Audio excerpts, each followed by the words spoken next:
আচ্ছা, আপনি কয়টা আসন চান? আমার 100 আসন লাগবে। খালি 100 আসন না, সাথে প্রধানমন্ত্রী পদটাও লাগবে, একদম লিখিত দিতে হবে। আপনারা আগেই কইছিলাম এই মালটারে দলে নেন না, 1 নম্বরে পটিবাস। না, প্রধানমন্ত্রী তো পরের কথা, 30টা আসনের বেশি দেওয়া সম্ভব না। থাকলাম না আপনার জোটে, আমি একা 300 আসন নির্বাচন করব। তুই এক কাম কর, মহিলা আসন সহ 400 আসন নির্বাচন করে একদম জাতিসংঘের মহাসচিব হয়ে যা।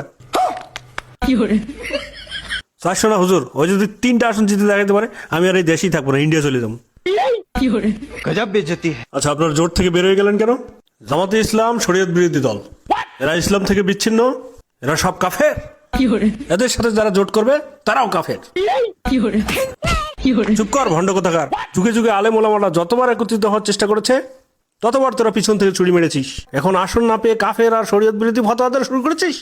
সুটিয়ে লাল করে দেবো, নোংরামি বার করে দেবো। প্লিজ আমাকে ক্ষমা করে দাও প্লিজ।